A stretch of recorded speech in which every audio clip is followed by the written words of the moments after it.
प्रणाम सभी को।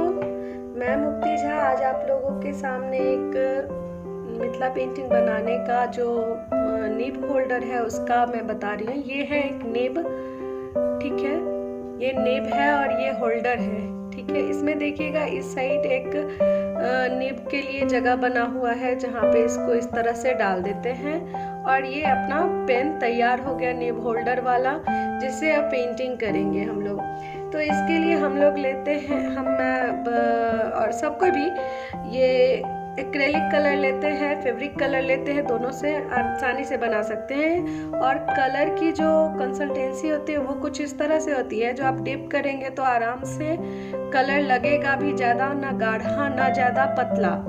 और फिर इस तरह से डिप करेंगे निब और फिर कोई भी चीज़ बनाएंगे। तो मैं अभी आप लोगों को यहाँ पे चंद्रमा बना करके दिखा रही हूँ, चांद बना करके दिखा रही हूँ, ठीक है, इससे। और ये निब होल्डर से बहुत ही अच्छे से बन जाता है, ठीक है। और कुछ इस तरह से चंद्रमा का स्वरूप देते हैं हम लोग।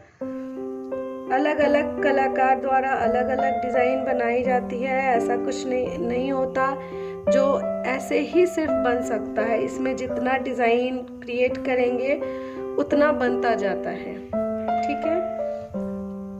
और फिर इसको आसानी से कुछ इस तरह से सजा करके बना सकते हैं इसमें। फिर और इस कलर में पानी और मीडियम दोनों का भी उपयोग कर सकते हैं। पानी चाहे तो पानी और मीडियम चाहे तो मीडियम, ठीक है।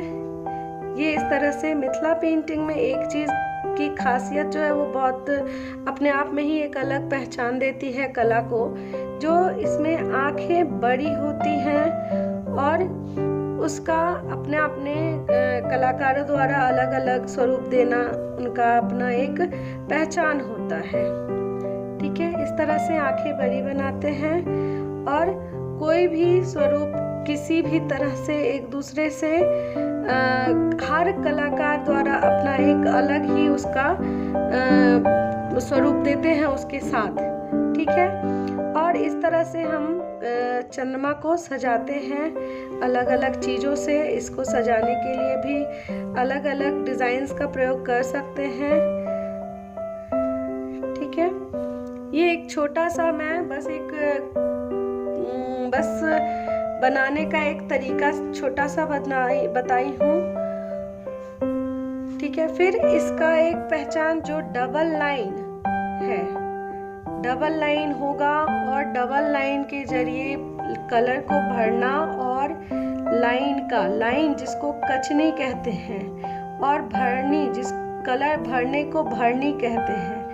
ये कुछ चीज़ें हैं जो मिथिला पेंटिंग को अलग पहचान और अलग बनाने के तरीके से ही उनकी पहचान बनती है, ठीक है।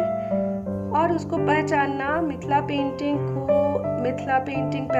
मतलब बहुत सारे पेंटिंग में से अगर मिथिला पेंटिंग को पहचानने को कहा जाए तो उसके लिए है जो इस कला में अगर नाक नक्शा कुछ बनाया हुआ है तो उसमें आंखें बड़ी और कान लाल होंगे।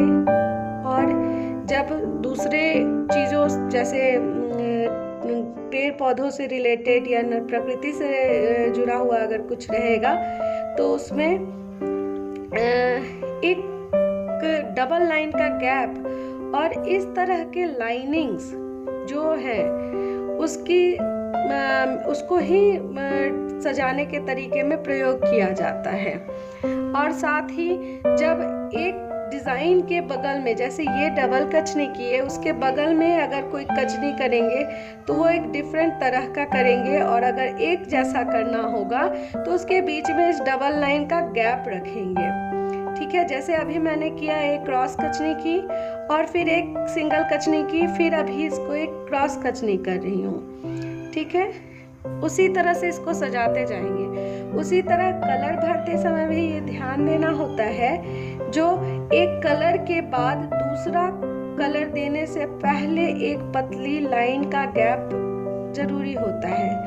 और अगर दोनों साथ में ही देना है तो उसमें कलर कॉम्बिनेशन कुछ गाढ़ा और हल्का रंग का प्रयोग होगा, तो फिर वो पेंटिंग को निखारता है। ठीक है, ये सब एक छोटी छोटी चीज़ें हैं जो इस कला की पहचान है और इसको बनाना बहुत ही आसान है। हाँ, लेकिन इसमें कला को बनाने के लिए पेशेंस की बहुत ज़रूरत होती है और कहीं ना कहीं ये कला एक मेडिटेशन में भी बहुत बड़ा इसका योगदान हो रहा है, क्योंकि इसको बनाने समय जो धैर्य की ज़रूरत होती है वो सबसे बड़ा मेडिटेशन का काम करता है।